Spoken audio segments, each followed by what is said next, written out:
Award शुरू किया था कि समाज का प्रबोधन करना है, समाज के अच्छाइयों को सामने लाना है। मैंने तब कुछ ये सोचा नहीं था कि 17 साल बाद क्या होगा, 18 साल क्या बाद बोला ना, अभी सोच रही हूँ कि 27 साल बाद क्या होगा। लेकिन इतना ज़रूर है कि आप सबके प्रेम से हम ऐसे ही आगे बढ़ेंगे तो एक दिन हम सब मिलके 127वां साल भी मना लें, है ना जी।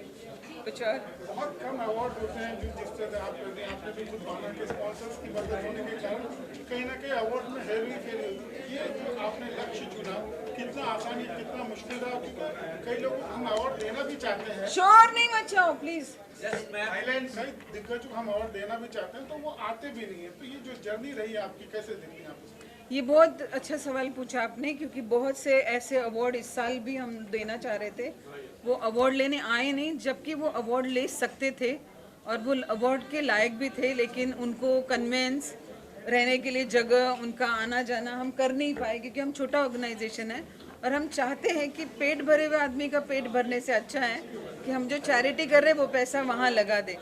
तो ये दिक्कतें आती है कि मीडिया जब बुलाता है और ये सब नहीं देता है। हम लोग एक चीज़ को बहुत बिलीव करते हैं, हम फेलिसिटेट करते हैं, फैसिलिटेट करना नहीं जानते। तो दिक्कतें तो बहुत आती हैं, लेकिन एक सुकून भी मिलता है कि किसी से 2 कौड़ी लिए बिना हमने अपना लक्ष्य पूरा किया और हमने अपना पूरी कन्विक्शन के साथ ही अवार्ड इवेंट किया।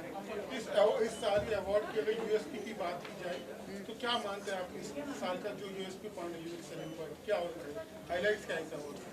हर अवार्ड का एक यूएसपी होता है और ये अवार्ड का भी यही यूएसपी है कि जितने भी लोग अवार्ड लेने आए थे वो अपने अपने क्षेत्र के बहुत दिग्गज थे, कोई पद्मश्री, कोई पद्म विभूषण, उनको एक्चुअली इस अवार्ड की ज़रूरत नहीं थी, फिर भी वो यहाँ तक आए हैं। तो ये अवार्ड की यही एक यूएसपी है कि लोग आज भी आसमान को छूते हुए भी ज़मीन को पकड़े हुए हैं, यही यूएसपी है। टोटल आज 30 अवार्ड्स थे। किस कैटेगरी में आपने सम्मानित किया? समाज, सोशल, फिल्म, पत्रकारिता, एंटरटेनमेंट और उसके बाद पॉलिटिक्स, सभी क्षेत्र में। आपको कैसे महसूस हो रहा है कि बहुत सफलतापूर्वक अवार्ड्स खत्म हुए, तो जो अगला वर्ष होगा उसके लिए आप किस तरह की तैयारियां करेंगे और इस सफलता के पीछे का राज क्या है?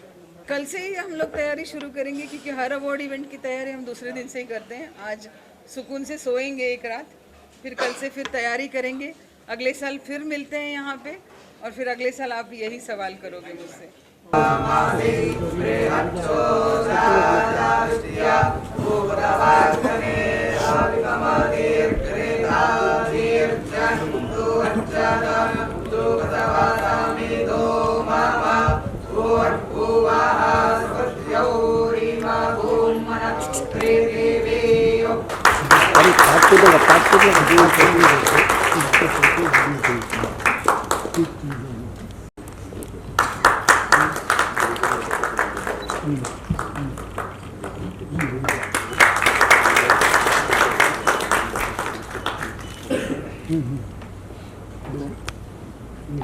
तालियां बनती है तो बहुत अच्छा होगा।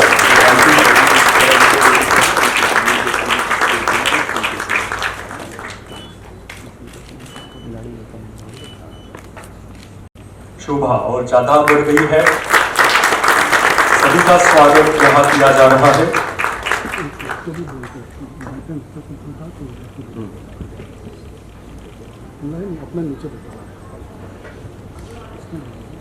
डॉक्टर वैदेही तमन मॅम यांच्यावर असणाऱ्या विशेष प्रेमापोटी आणि आर्ट अँड व्हॉइस या संस्थेवरती असणाऱ्या प्रेमामुळे सर्व मान्यवर त्यांच्या बिझी रुटीन मधून वेळात वेळ काढून या ठिकाणी उपस्थित राहिलेले आहेत। त्यांचा स्वागत सन्मान आपण या ठिकाणी करत आहोत। थँक्यू सो मच सर्वांना।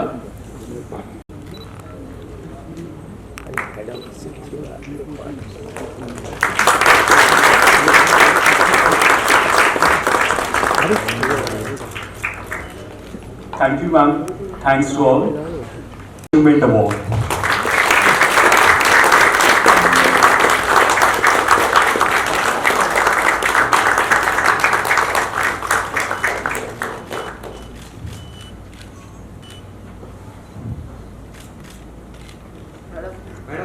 शिवकार्याचे खरे शिल्पकार म्हणून त्यांची ओळख आहे।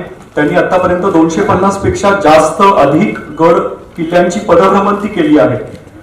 श्री अप्पाजी परब यांनी गडदुर्गांवरील इतिहास केवळ सांगितला नाही तर तो अनुभवला सुद्धा. त्यांनी लहानपणी एक शपथ घेतली होती की मी कधीही कला संस्कृती या व्यासपीठावर आहे आणि आमचे योगेश दादा या व्यासपीठावर आहेत, म्हणजे आमचं महाराष्ट्राचं सच्च राजकारण देखील या व्यासपीठावर आहे. आणि या सगळ्यांच्या मध्ये मला बसता आलं आणि महाराष्ट्र दिन साजरा करता आला आणि अवॉर्ड घेता आलं, याच्यासारखं परमभाग्य माझ्या आयुष्यामध्ये कधी आलेलं नाही. आणि म्हणून मला असं वाटतं की जे संयोजक आहेत त्यांना मी मनापासून धन्यवाद देतो. आम्ही पारितोषिक किंवा सत्कार घेण्याला पात्र आहे की नाही हे आम्हाला खरंच माहीत नाही, परंतु आमचे उमेद वाढवण्याचं काम, आमच्यामध्ये नव्यानं ऊर्जा निर्माण करण्याचं काम हे अवॉर्ड नक्की करेल. हा शब्द या कार्यक्रमाच्या निमित्तानं ज्यांनी आम्हाला अवॉर्ड दिलं त्यांच्या संदर्भात सांगितलं तरी चुकीचं ठरणार नाही.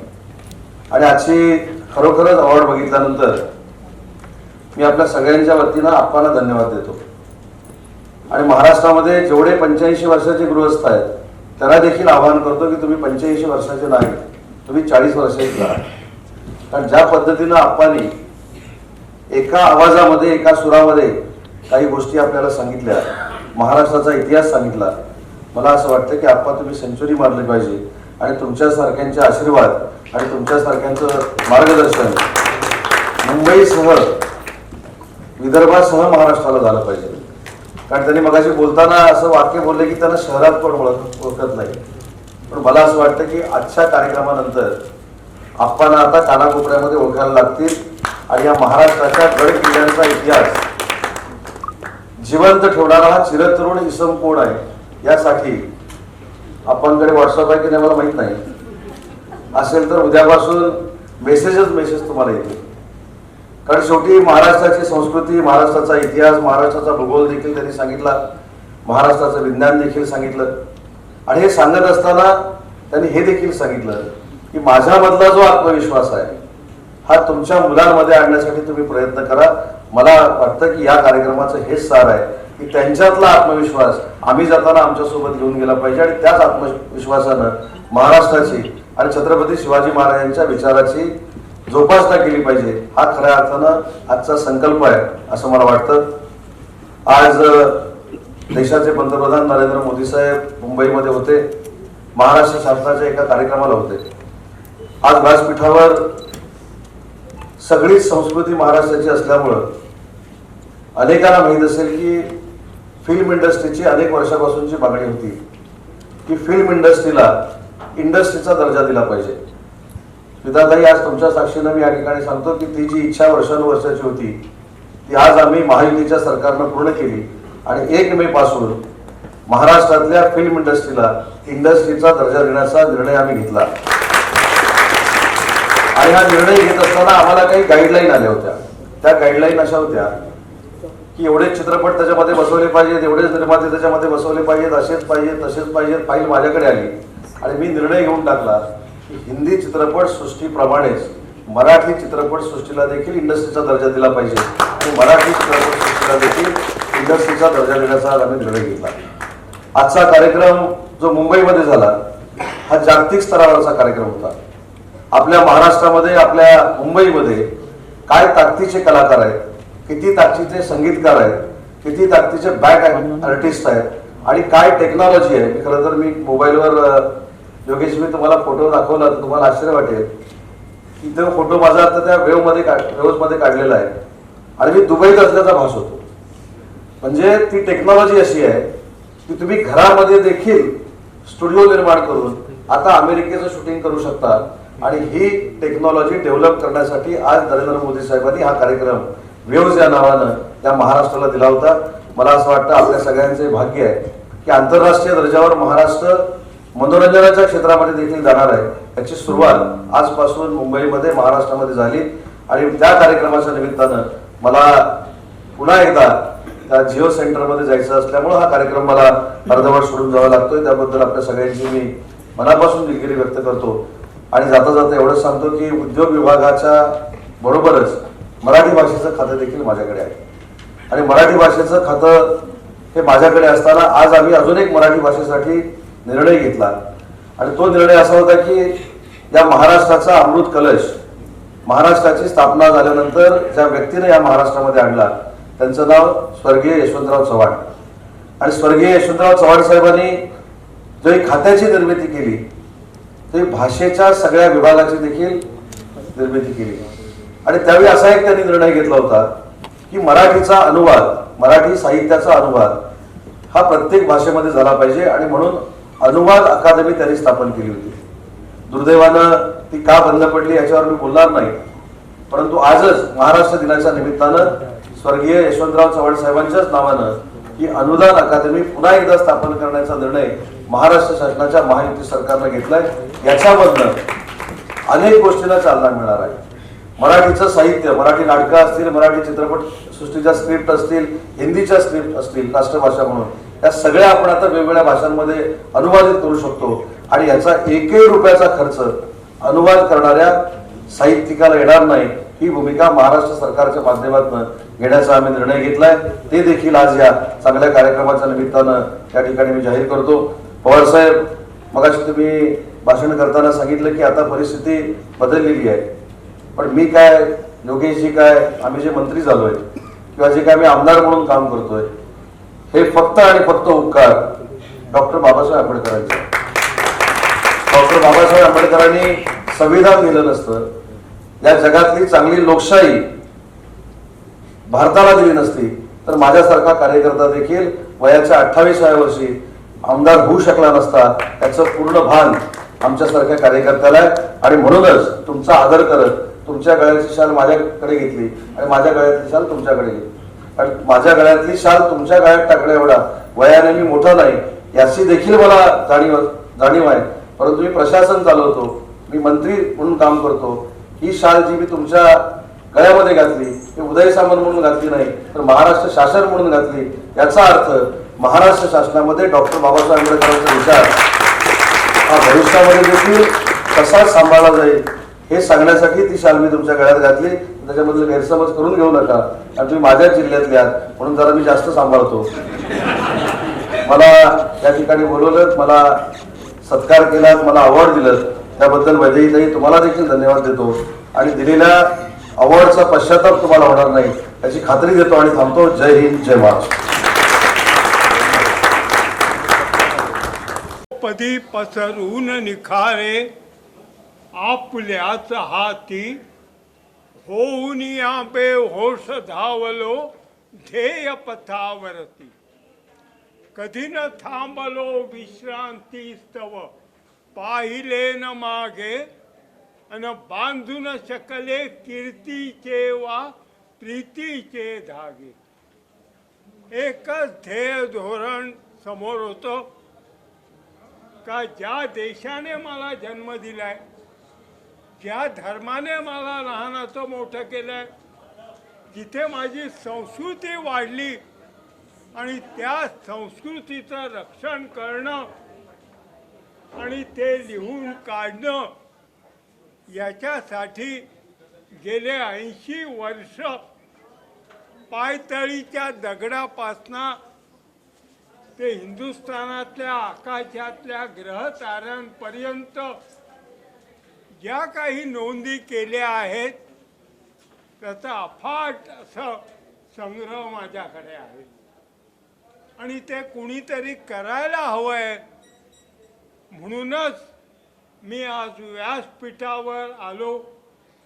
अन्यतः गेलं संपूर्ण 80 वर्षाचं आयुष्य हे दऱ्याखोऱ्यातनं हिंडण्यामध्ये, गड किल्ल्यांवर फिरण्यामध्ये, त्यांचा इतिहास शोधण्यामध्ये, त्यांचा भूगोल शोधण्यामध्ये, त्यांचं विज्ञान शोधण्यामध्ये त्याच्यात आयुष्य गेलं. बोलण्यासारखं खूप आहे, परंतु या स्वल्प वेळेमध्ये तेवढं आता काही राहिलं नाही आहे. पण तुमच्या मनात जर काही प्रश्न असतील किंवा तुम्हाला जर उत्तरं पाहिजे असतील, ज्या वेळेला इतिहास बोलत नाही त्यावेळेला भूगोल बोलतो आणि भूगोल बोलत नाही त्यावेळी विज्ञान बोलतं. त्यामुळे निसर्गाच्या बाबतीत मी जे काही केलं आहे ते तुम्ही माझ्याशी संपर्क साधून जर तुम्हाला योग्य वाटत असेल तर आजवर जवळजवळ 50 पुस्तकं लिहिली आहेत आणि त्याच्यामध्ये 3000 किल्ल्यांचा इतिहास आहे. इथे एवढं बोलून मी थांबतो. मला त्यांनी आज इथे अवॉर्ड दिला आहे. मी त्यांचे मनापासून आभार देखील मानले आहेत. परंतु अवॉर्ड घेत असताना नक्कीच एक अभिमान आहे की ज्या महान व्यक्तींसोबत मी व्यासपीठ तिथे शेअर केलं आणि अशा महत्त्वपूर्ण व्यक्तींच्यासोबत आज माझी त्यांच्याकडून मला जी इन्स्पिरेशन मिळालेली आहे. एकंदरीत आज अवॉर्ड मिळाल्याच्या नंतर भविष्यामध्ये काम करत असतानाची ऊर्जा मला मिळालेली आहे. मी त्यांच्या आज मनापासून आभार मानले. हिंदी में देखिए बोल देता हूँ. आज वैदेही जी के पुढाकार से आज मुझे अवार्ड मिला है. मैं उनका तहे दिल से शुक्रिया अदा करता हूँ. अवार्ड मिलते वक्त एक ही विचार मन में था कि जिनके साथ में मैंने वो स्टेज शेयर किया, इतनी बड़ी हस्तियाँ थी, उनसे आज ऊर्जा मुझे मिली है. और जो राज्य मंत्रिपद मेरे पास है, इसमें भविष्य में काम करने के लिए मुझे आज ऊर्जा उनसे प्राप्त हुई है. वैदेही जी का और द आफ्टरनून का मैं तहे दिल से फिर से मैं शुक्रिया अदा करना चाहूँगा. अचीवर्स अवार्ड जो है सम्मानित किया गया, आपको क्या कहना चाहेंगे इस अवार्ड से? मैं आपको बता नहीं सकती कि मैं कितनी आभारी हूँ कि मुझे news makers achievers award life time achievers. तो मैं ये सोच रही थी कि क्यों लाइफ टाइम, अभी तो मेरी लाइफ शुरू हुई है. बट या आई एम वेरी ग्रेटफुल. और क्या क्या प्रोजेक्ट्स लाइंड अप है? लोग एक्साइटेड है आपको देखने के लिए ऑन स्क्रीन वापस? देखेंगे पर मैं बहुत चूजी हूँ. मैं सुन रही हूँ पर मैं कुछ ऐसा दिखाना चाहती हूँ लोगों को जो उनको बहुत मतलब अच्छा लगे, पसंद आए, क्योंकि इतने साल बाद मुझे देखेंगे वो. मैडम, जब आपने कैरियर की शुरुआत की थी तब टेलीविजन या बड़ा पर्दा ही एक ऑप्शन था. आज बहुत सारे प्लेटफॉर्म्स हो गए. अगर OTT वगैरह पे या किसी कैरेक्टर रोल का आपको ऑफर आता तो क्या आप उस तरह के भी रोल करना पसंद करेंगी? क्या कुछ सोच रखा है आपने फ्यूचर में? जो भी काम करेंगे वो किस तरह से करेंगे? आप बिल्कुल सही कह रहे हैं कि जब मैंने काम शुरू किया था उस समय टीवी सिर्फ दूरदर्शन था, और फिर जब मैंने MTV लॉन्च किया था तब पहली दफ़ा MTV इंडिया में आया था. तो उनका चैनल टीवी पे प्ले कर रहा था. तब उस समय सिर्फ 2 चैनल्स थे पूरे टीवी पे. टीवी सिर्फ 2 घंटे के लिए पूरे दिन में चालू होता था.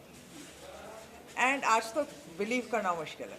बट मैं ये कहना चाहूँगी कि आज की तारीख में आपने बिल्कुल सही कहा कि इतने OTT प्लेटफॉर्म इतने, और and they are doing good work. तो मैं बिल्कुल ओपन हूँ, because I am an actor first. So when a role comes जो कि ताज़ा और गहरा और रंगीन है मेरे लिए, मैं वो करूँगी. आशिकी 3 में कोई स्पेशल अपीयरेंस में दिखाई देंगे आप? हाँ, कुछ बातें चल रही हैं, पर अभी जब दिखाई देंगे तो तब दिखाई देंगे. नमस्कार. आज हमारे बड़े गुरु भाई पायल नंदगिरी जो किन्नर अखाड़े से है, जो महामंडलेश्वर है. अवार्ड एक होता है कि एक तरीके से तुम्हारी पीठ थपथपाने का काम करती है और अपने को हौसला देती है कि हमें आगे और जाना है. जिस तरीके से ये आफ्टरनून का जो अवार्ड है ये अपने आप में खास अवार्ड है. तो ये प्रेस्टिजियस अवार्ड के लिए हम पहले तो वैदेही का शुक्रगुजार करते हैं. और जो सामाजिक क्षेत्र में पायल जी जो काम करती है, वो वृद्ध महिलाओं के साथ, गौशालाओं के साथ, अनाथ बच्चों के साथ वो काम करती है, इसलिए उनको ये अवार्ड दिया गया है. आप कुछ ऐड करना चाहेंगे? हाँ, जैसे लोगों के लिए, जैसे मैं यही बोलना चाहती हूँ कि हमने कभी स्कूल के ये नहीं किया, पर आज मुझे ऐसा लग रहा है कि ना मुझे सच्ची में ये दाखला मिला है काम का, और ये अवार्ड लेने के लिए मुझे इतनी खुशी मिली कि दूसरे अवार्ड लेने के लिए नहीं है खुशी. ये हौसला अफजाई है. Thank you sir. से न्यूज़ मेकर अचीवर्स अवार्ड को सबसे पहले हम लोग धन्यवाद देना चाहेंगे. महाराष्ट्र टीवीजे एसोसिएशन एक ऐसी संस्था है जो पत्रकारों से बनी हुई है, पत्रकारों के लिए बनी हुई है। आज इस संस्था का उन्होंने जो सम्मान किया है उसके लिए तहे दिल से शुक्रिया अदा करना चाहती हूँ। मैं जानता हूँ जैसे कि जब टीवीजे एसोसिएशन की शुरुआत की हो रही थी तब एक दफ्तर तक नहीं था, लेकिन कुछ ही सालों में बहुत तेजी से कामयाबी मिल रही है। लगातार जो पत्रकारों की संख्या है, वीडियो जर्नलिस्ट की संख्या काफ़ी तेजी से बढ़ रही है। क्या कारण मानते हैं आप इस सफलता के पीछे? बहुत सही कहा कि जब शुरुआत हुई, शुरुआत हमेशा छोटे पैमाने पे होती है। टीवीजे की शुरुआत भी हुई, दफ्तर नहीं था, लोग जुड़ नहीं रहे थे, लेकिन टीवीजे का कारवां आगे बढ़ते गया और लोग जुड़ते गए। और अब अभिमान के साथ कह सकता हूँ कि 800 से ज़्यादा आज टीवीजे के सदस्य महाराष्ट्र में हैं। महाराष्ट्र में काम करने वाले 800 से ज़्यादा टीवी जर्नलिस्ट, वीडियो जर्नलिस्ट और टीवी पर डेस्क पर काम करने वाले जो एडिटोरियल में काम करते, जो हमारे टीवीजे के सदस्य हैं। और महाराष्ट्र में एक मजबूत संगठन के तौर पर टीवीजे अध्यक्ष उदय यादव है, खजीनदार ट्रेजरर प्रवीण पाटिल है और पूरी कार्यकारिणी के साथ मजबूत तौर पर वो टीवीजे आगे बढ़ रही है। हमेशा से एक सवाल रहा है कि जो फील्ड पे पत्रकार निकलते हैं उनकी सुरक्षा का इशू हमेशा से कहीं ना कहीं बहुत इम्पोर्टेंट रहा। उसके लिए आपको लगता है कि जी बिल्कुल, जो टीवीजे के अध्यक्ष हैं उदय यादव जी, उन्होंने ये कदम उठाया है और अपने जो सरकार है, अपने जो मंत्री महोदय उनसे ख्वाहिश भी की है। खुद टीवीजे एसोसिएशन का अवार्ड फंक्शन था, उस अवार्ड के दौरान सीएम देवेंद्र जी फडणवीस ने भी कहा है कि टीवी जितने भी जर्नलिस्ट हैं, टीवीजे एसोसिएशन के जितने भी मेंबर्स हैं, उनको हम लोग एक सुरक्षितता के तौर पे एक समिति का सगन करने वाले हैं। और इंश्योरेंस है, काफ़ी चीज़ें हैं। इंश्योरेंस के साथ साथ उनकी फैमिली की सुरक्षा है। इन सभी चीज़ों का ध्यान टीवीजे देगा। उनकी डेंटल सुरक्षा है, उनकी उसके साथ मेंटल सुरक्षा भी उतनी ज़रूरी, क्योंकि बहुत तनाव में ये काम करते हैं। तो इन सभी का ध्यान जो है वो टीवीजे ले रही है। नई समिति है, अध्यक्ष उदय यादव, इनके नेतृत्व में हम सब आगे बढ़ना चाहते, तो मजबूती से आगे बढ़ेंगे। और कुछ आपको क्या लगता है कि पत्रकारों के हित के लिए करने की आवश्यकता है जो अभी तक नहीं हुआ? पत्रकारों के हित के लिए सबसे बड़ी चीज़ होती है एप्रिसिएशन, और वो एप्रिसिएशन अभी तक मेरे टीवी पत्रकारों को, कैमरामैन मिल नहीं रहा था। अध्यक्ष उदय यादव बनने के बाद मैं खुद महासचिव हूँ। हमने महाराष्ट्र का टेलीविज़न जर्नलिस्ट का सबसे बड़ा, अभी तक के इतिहास में ना ऐसा पुरस्कार हुआ है। आगे हम अपनी अच्छी तरीके से करेंगे। इतना बड़ा एक पुरस्कार प्रोग्राम किया, उसमें महाराष्ट्र के 36 एक्टिव जर्नलिस्ट, कैमरा पर्सन, इनको पुरस्कार देके हमने सम्मानित किया। बता लीजिए, एक सवाल है आपसे, हमेशा आप कैमरे के पीछे रहते हो, आपके ऊपर तो बहुत सारे कैमरे रहते हैं, लेकिन आज मतलब पत्रकार करके आप सवाल पूछते रहते हो, आज आपको सवाल पूछे जा रहे हैं, क्या अनुभव महसूस कर रहे हो? ऑफ कोर्स अच्छा ही लग रहा है, क्योंकि आज जिस तरह से हमें सम्मानित किया गया है टीवीजे एसोसिएशन के थ्रू, तो आज ये बहुत प्यार भरा सम्मान है। और हमेशा जैसे आपने कहा कि हमारे हाथ में बूम रहता है, लेकिन आज ये बूम हमारे सामने है, तो उसी से हर पत्रकार के लिए ये एक अच्छा अवसर होगा या एक अच्छा मौका होगा कि उनको भी ऐसे सम्मानित किया जा सकता है और वो भी यहाँ पे खड़े रहते हैं। इससे जुड़कर एक बात कहूँगा, आपने जो सवाल पूछा टेबल की दूसरे साइड आ गया है, तो ऐसा लगता है बहुत ज़्यादा सवाल आने के बाद जो जवाब देता है उसको क्या लगता होगा, वो महसूस कर रहे हैं। बट अच्छा लग रहा है। Once again thank you so much. Thank you. Phone वापस देना भी है भाई। सम्मानित किया गया मुंबई में, आज दिन है, महाराष्ट्र डे है, मौके का सम्मानित किस लिए किया गया आप बताएंगे? वैदेही जी का मैं बहुत धन्यवाद करता हूँ। आफ्टरनून वॉइस से उन्होंने देश भर के अलग अलग क्षेत्रों के समाज सेवक, लेखक, चित्रकार, पत्रकार, फिल्मकार और समाज में अपने काम से परिवर्तन लाने वाले लोगों का सम्मान समारोह आयोजित किया है। और इंदौर के प्रथम नागरिक होने के नाते ये पुरस्कार इंदौर के सफाई मित्र, जो दिन में 3 बार और रात को अलग शहर को साफ रखकर पिछले 7 सालों से लगातार इंदौर को नंबर 1 बनाए हुए हैं, ये पुरस्कार मैं अपने सभी सफाई मित्रों को समर्पित करता हूँ। देश के लिए बहुत बड़ी बात है कि हमारा इंदौर जो है सबसे टॉप पे रहता है क्लीन में, इसलिए कितना मेहनत क्या करना पड़ता है, इसके प्लान क्या आप कैसे करते हैं आप? नहीं, ये 3 तरीके से ये काम होता है। एक, हमारे जो सफाई मित्र हैं वो लगातार दिन में रात को शहर की सफाई का जिम्मा लेते हैं और उसको साफ रखते हैं। दूसरा, जनभागीदारी, जनता अपने गली मोहल्ले घर को साफ रखती है, उसको अपने घर की तरह समझती है। और तीसरा, जनप्रतिनिधि जो पार्षद हैं, मेयर हैं, विधायक हैं, सांसद हैं, ये सब मिलकर शहर के साफ रखने के मामले में नई नीति बनाते हैं, संसाधन उपलब्ध कराते हैं और सफाई के मामले में ज़ीरो टॉलरेंस रखते हैं।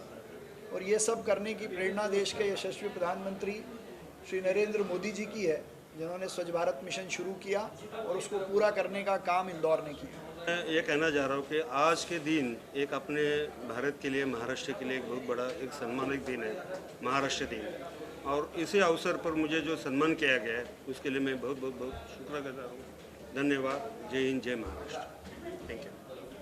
ये बहुत ज़्यादा मायने रखते हैं बिकॉज ये अवार्ड एक्चुअली मैं ये कहता हूँ अभी तक जितने अवार्ड्स मिले, बिकॉज जितने भी अवार्ड्स मुझे मिले, स्पेशली ये वाला भी, वो अवार्ड्स मेरे लिए अवार्ड्स नहीं है, वो बहुत प्यारे और अच्छे इनकरेजमेंट है और ब्लेसिंग्स है और आशीर्वाद है जो मुझे बहुत ज़्यादा मतलब बहुत अच्छी कॉन्फिडेंस देते हैं और मुझे कॉन्फिडेंशियल बनाते हैं ताकि मैं आगे और प्रोजेक्ट्स कर सकूं। और आप लोगों के प्यार की वजह से आज मैं इस अवार्ड को पा रहा हूँ और मतलब जो अवार्ड्स मुझे पहले मिले हैं, खैर जो अवार्ड मुझे पहले मिला है उसके इंकरेजमेंट की वजह से और कॉन्फिडेंस की वजह से मैं और आगे प्रोजेक्ट करने की इच्छा रखता हूँ, बिकॉज़ ये मुझे बहुत अच्छे तरीके से इनकरेज करते हैं और ये बहुत प्यारे अवार्ड्स मुझे प्राउड भी फील कराते हैं कि मैंने मेहनत की और मैं आगे भी मेहनत करते रहूँगा तक। इतने बड़े मंच पर वैदेही जी ने मुझे समाज सेवा के कार्य के लिए न्यूज़ मेकर अचीवर अवार्ड से सम्मानित किया गया है। ये अवार्ड मेरे लिए बहुत महत्वपूर्ण है क्योंकि यहाँ पे काफ़ी विभिन्न क्षेत्रों से आए हुए लोगों को अलग अलग अवार्ड से सम्मानित किया गया। उसमें मुझे सोशल कॉज के लिए अवार्ड दिया गया। आज तक साई दिशा प्रतिष्ठान के माध्यम से ITFS अवार्ड्स के माध्यम से मैंने जो भी सोशल कार्य किया उस कार्य की एक शाबाशी की थाप या उस कार्य का एक जो फल है वो ये अवार्ड है। और ऐसे ही अवार्ड हमें ज़िंदगी में आगे बढ़ने के लिए प्रेरणा देते हैं और हमें अच्छा कार्य करने के लिए और प्रोत्साहित करते हैं। तो ये सोशल काम के लिए जो मुझे अवार्ड मिला है उसके लिए मैं वैदेही जी और उनकी टीम का तहे दिल से शुक्रगुजार करता हूँ। और साई दिशा प्रतिष्ठान के माध्यम से हम लोग kidney patient, cancer patient, heart patient के लिए काम करते हैं। उनके चेहरे पर जब हम लोग उनको हेल्प करते हैं और उनकी जान बचती है तो उनके चेहरे पे जो स्माइल है वो ये अवार्ड है। हम किसी बच्चों को पढ़ाते हैं, वो उसकी ज़िंदगी में सक्सेस पाता है, वो सक्सेस का हमारा जो रिटर्न फल है वो ये अवार्ड है। तो ये अवार्ड मेरे लिए ज़िंदगी में बहुत महत्वपूर्ण है। मेरे 17 साल की उम्र में मैंने पुरस्कार देना शुरू किया। नारायण श्रीपाद राजहंस बाल गंधर्व के जन्मभूमि में मेरा जन्म हुआ और उनके गांव में उनका फोटो भी नहीं था, उनका स्मारक भी नहीं था। ये प्रेरणा लेके मैंने उनके स्मारक बनाने के लिए हमारे 5 लोगों ने पूरा प्रयास किया और गवर्नमेंट से हम लोगों ने 8 करोड़ निधि लेके वापस स्मारक बनाने का काम शुरू है। आज तक 25 साल हो रहे इस कार्य को। हमारे 2000 साल में मैंने अवार्ड चालू किया था। तो मेरे अवार्ड्स में रुद्रनाथ मंगेशकर जी है, प्रभाकर पनसीकर है, शंकर महादेवन जी है, वैशाली सामंत जैसी एक्टर्स है हमारे अवार्ड्स में। और हाल ही में हमने 11 अप्रैल को YB चौहान में ही अवार्ड फंक्शन किया था। उसमें भी हम लोगों ने अनूप जलोटा जी है, सुदेश भोसले है, अपने महेश मांजरेकर जी, इनको अवार्ड से सम्मानित किया गया था। और एक अवार्ड आपके साथ में भी आयान को भी हम लोगों ने राजीव स्टार अवार्ड से सम्मानित किया था और वो भी आज यहाँ मेरे साथ अवार्ड ले रहा है, तो ये डबल खुशी की बात है। और ये हर एक की ज़िंदगी में अवार्ड एक प्रेरणा होती है, वैसे ही ये न्यूज़ मेकर अचीवर्स अवार्ड्स मेरी ज़िंदगी में प्रेरणा है। और ये प्रेरणा देने के लिए वैदेही जी और उनके टीम के लिए मैं तहे दिल से शुक्रगुजार करूँगा। धन्यवाद वैदेही जी and team. Thank you.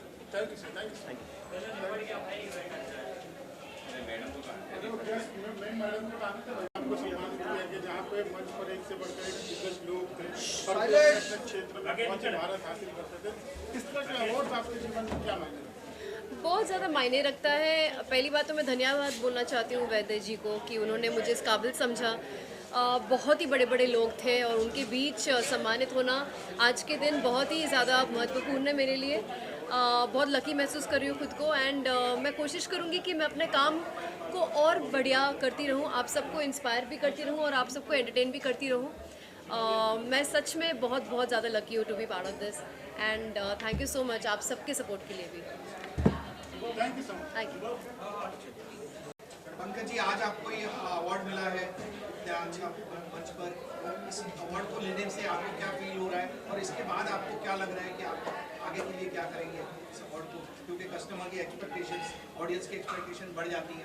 Yes, सबसे पहले तो आप सभी को मेरा प्रणाम। यहाँ जितने भी लोग हैं सबको मेरा नमस्कार। धन्यवाद आफ्टरनून, धन्यवाद वैदेही जी मेरे काम को रिकग्नाइज़ करने के लिए। अवार्ड बहुत मिलते हैं, बहुत अवार्ड लिए मैंने, लेकिन कुछ अवार्ड्स ऐसे होते हैं जिनका महत्व बहुत होता है। ये बहुत ही प्रेस्टीजियस अवार्ड है, क्योंकि इस अवार्ड के साथ बहुत बड़े बड़े लोगों का, बहुत बड़ी बड़ी हस्तियों का नाम जुड़ा हुआ है। आज मुझे ये अवार्ड मिला है, बहुत प्राउड फील कर रहा हूँ, बहुत लकी हूँ, सौभाग्यशाली हूँ। इस अवार्ड को लेने के बाद मुझे ऐसा लग रहा है कि मेरी जिम्मेदारी बढ़ गई। इन्होंने मेरे काम को, वो 1986 से जब मैंने इंडस्ट्री में एंटर किया था, उसके बाद भारत के खोज से लेकर के गुलशन गुलफाम, जुनून, स्वाभिमान, सब करते करते करते करते तेनालीरामा तथाचार्य तक मेरे काम को देखा, परखा, और फिर इनको लगा कि मुझे ये अवार्ड मिलना चाहिए, और मुझे इन्होंने फाइनली ये अवार्ड दिया। Thank you very much. इस अवार्ड को मिलने के बाद मुझे ऐसा लग रहा है कि एज एन एक्टर मेरी जिम्मेदारी बढ़ गई। मुझे और मेहनत के साथ काम करना है, और अच्छा काम करना है, और अच्छे तरीके से अपनी ऑडियंस को एंटरटेन करना है। So thank you very much, God bless you all, thank you very much afternoon, thank you very much Vaidehi ji, thank you.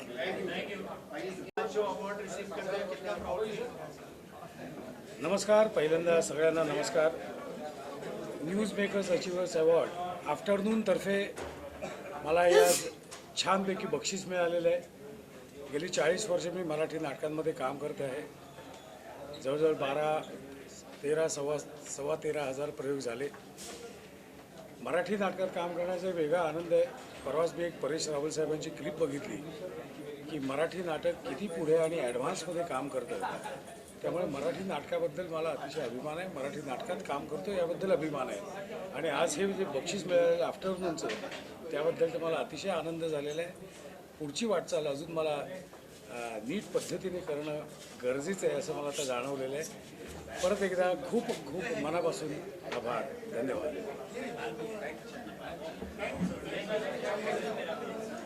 यहाँ पे आके और इतने सारे सम्मानित लोग हमारे आसपास हैं, हम लोग तो मुझे नहीं लगता कि हम लोग इतना डिज़र्व करते हैं, लेकिन थैंक यू सो मच, हमें आप लोगों ने यहाँ पे बुलाया और इतना सम्मान दिया, और ये अवार्ड जो है हमारे लिए बहुत बड़ी बात है। और हम चाहेंगे कि आगे और अच्छा काम करें, ताकि हमें दोबारा बुलाएं और दोबारा बुलाया जाए, और अच्छी चीज़ें लोगों को प्रोत्साहित करें। और इस अवार्ड के साथ हमारी जिम्मेदारियां बढ़ गई हैं, जो कि हम आगे और अच्छा करें, और रिस्पॉन्सिबिलिटीज़ बढ़ गई हैं। काफ़ी अच्छा काम करने का वादा करते हैं हम आप लोग को। Thank you so much, thank you so much. News maker achievers award ने मेरे को ये अपॉर्चुनिटी दी एंड वैदेही मैम ने, so I am very lucky. And पहले भी मेरे को न्यूज़ मेकर्स अचीवर्स अवार्ड मिल चुका है, so yeah I am really happy and I want to thank everybody for love and support.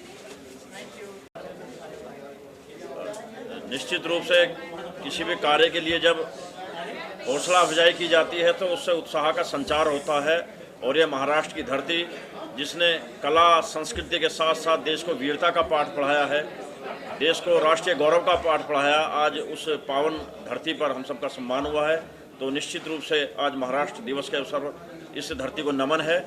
और हिंदी साहित्य के क्षेत्र में मुझे पुरस्कार दिया गया है। दुनिया का सबसे पहला हिंदी का सबसे बड़ा आयोजन इसी महाराष्ट्र की धरती नागपुर में सन 1975 में विश्व हिंदी सम्मेलन हुआ, और उसके बाद लगातार दुनिया के अलग अलग देशों में 12 विश्व हिंदी सम्मेलन हो चुके हैं, लेकिन सबसे पहला प्रारंभ इसी महाराष्ट्र की धरती पर हुआ। दुनिया का हिंदी का पहला विश्वविद्यालय, अंतर्राष्ट्रीय हिंदी विश्वविद्यालय वर्धा में है। तो यह गौरवशाली धरा है, और इस पुरस्कार से और ज़्यादा कार्य करने की हम लोगों को ऊर्जा मिलेगी। इन कल्पनाओं के साथ में, इन भावनाओं के साथ में बहुत बहुत धन्यवाद। बहुत अच्छा सवाल पूछा सर। बेसिकली डॉक्टर वैदेही तमन मैम ने मुझे ये अपॉर्चुनिटी दी, इसके लिए मैं बहुत दिल से मैम को थैंक्स कहना चाहता हूँ, क्योंकि मैम ने मेरे ऊपर ट्रस्ट रखा। Basically my Marathi is good, but English और हिंदी में मैं एक कोशिश कर रहा हूँ कि मैं अच्छी एंकरिंग कर सकूँ, और मुझे विश्वास है कि आज मैंने कुछ अच्छा काम किया है। और यस, जो सर ने भी क्वेश्चन पूछा उसके बारे में, बहुत अच्छे अच्छे मान्यवर स्टेज पे आ रहे थे, तो मुझे एक इंस्पिरेशन मिला है कि मुझे मेरे क्षेत्र में कुछ अच्छा करना है, तो इनके जैसे बनना है। इसलिए I got impressed after meeting such dignitaries.